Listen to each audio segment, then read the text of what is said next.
Bonjour chers auditeurs, ici Éric Lantier au microphone et bienvenue à ce tour d'horizon du 8 juin 2017. Aujourd'hui, il va être question de la réforme électorale québécoise. Et oui, le sujet du jour est inspiré d'un article qui a été publié sur la plateforme du Devoir et qui s'intitule « L'opposition prépare la réforme du mode de scrutin ». Voici ce qu'on apprend dans cet article. 5 partis politiques s'unissent pour promouvoir l'abandon des élections majoritaires uninominales. Qu'est-ce que ça veut dire, mesdames et messieurs, les élections majoritaires uninominales? Eh bien, lorsque on s'en va pour voter, on a une liste de noms, n'est-ce pas? Eh bien, celui qui gagne n'a pas nécessairement 50% plus 1 des voix. Non, non.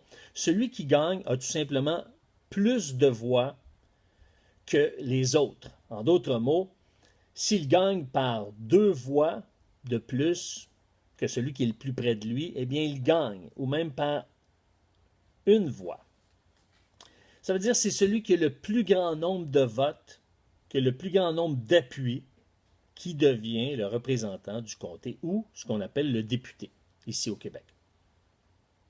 Maintenant, on veut changer ça. On veut changer ça pourquoi? Parce que il arrive que dans certaines élections, eh bien, quand on fait le total de tous les électeurs, par exemple, il va y avoir plus d'électeurs au total qui auront voté pour le Parti québécois, mais en bout de ligne, c'est le Parti libéral qui forme un gouvernement majoritaire.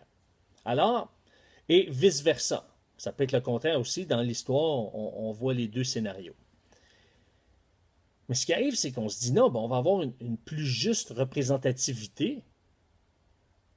On ne veut pas, par exemple, que 52% de la population qui ont voté pour un parti politique, eh bien, se retrouve avec, je ne sais pas moi, 50 sièges à l'Assemblée nationale ou 40 sièges à l'Assemblée nationale sur 125. Il y a un décalage entre le pourcentage d'électeurs et le pourcentage de sièges représentés. Donc, on se dit, pour corriger le tout, on devrait avoir un mode de scrutin proportionnel mixte compensatoire régional. Qu'est-ce que ça veut dire? Et je trouve ça intéressant parce qu'il y a un article qui a été publié l'an dernier sur la plateforme de la presse qui s'intitule « Le scrutin proportionnel mixte simple et accessible ». Eh bien, on explique plus en détail en quoi ça consiste et on l'explique d'une façon simple et claire. Et c'est ça que j'aime parce que j'ai été visiter plusieurs sites et plusieurs sites l'expliquent en détail et ça peut être important, mais ici, on l'explique d'une façon très, très simple. Ce qui arrive, c'est qu'il y aurait 2 types de députés qui auraient les mêmes pouvoirs, mais les 2 types de députés, on dit 2 types parce qu'ils seraient élus de 2 façons différentes. Il y aurait un certain nombre de députés qui seraient élus comme d'habitude, dans un mode de scrutin à 1 tour. Donc, on va voter une seule fois. Et donc, supposons que sur les 125, on en a 75 qui sont élus en allant voter, en se déplaçant, qui sont élus comme on le fait auparavant. Qu'est-ce qu'on fait avec les 50 autres? Eh bien, ces 50 autres-là, eh bien, on prendrait du premier au dernier des noms qui ont été choisis par les partis politiques et là, en fonction de leur pourcentage obtenu aux élections, eh bien là, on ajoute pour chaque parti le nombre de députés qui correspond au pourcentage du vote. OK? J'explique ça. Vous avez 125 députés. OK? Maintenant, il y en a 75 qui sont élus, disons-le, par le mode d'élection traditionnel. On s'en va voter et que le meilleur gagne. Mais ce qu'on ajoute à ça, c'est que chaque parti politique, ce serait, par exemple, aurait établi d'avance une liste de noms de candidats.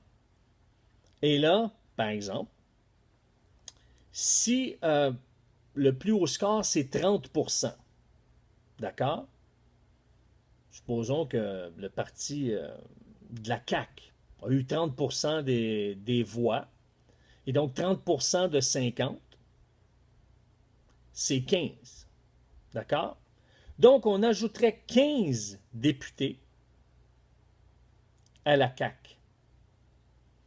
Supposons que le Parti libéral, lui, a eu 20%. Donc, on ajoute 10 libéraux, et ainsi de suite. Donc, on ajoute des députés pour que ça soit plus proportionnel. Certains vont s'objecter parce qu'ils vont dire oui, mais ça pourrait former des gouvernements minoritaires. Ah, il y a un avantage à ça. Oui, il y a des désavantages. Des fois, c'est plus long pour arriver à des solutions. Mais en même temps, on arrive à des compromis et ça permet à la population de mettre énormément de pression sur leurs députés. Donc, ça implique davantage la population. Maintenant, qui sont ceux qui sont favorables à ça? Eh bien, vous avez le Parti québécois, Québec solidaire, la Coalition Avenir Québec, ce qu'on appelle la CAQ. Donc, les trois principaux partis d'opposition, les trois partis d'opposition qui sont représentés à l'Assemblée nationale, et vous avez deux autres partis qui n'ont pas de candidats ou de députés à l'Assemblée nationale, mais qui sont Option nationale et le Parti vert. Maintenant, les libéraux, qui sont majoritaires en ce moment, qui sont au pouvoir, s'opposent à cette réforme-là. Ce qui arrive, mesdames et messieurs, c'est que moi, je trouve ça vraiment intéressant parce que ça nous pousse, nous, en tant que citoyens, à s'informer davantage et à s'impliquer davantage pour faire changer les choses et amener nos représentants à non plus être uniquement des porte-parole de leur parti, mais également des défenseurs de nos droits à l'Assemblée nationale parce que leur siège en dépend, parce que le pouvoir en dépend. Alors, je vous invite à lire ces articles qui sont publiés sur ma page ericlantier.net. Sur ce, chers auditeurs, je vous dis à demain.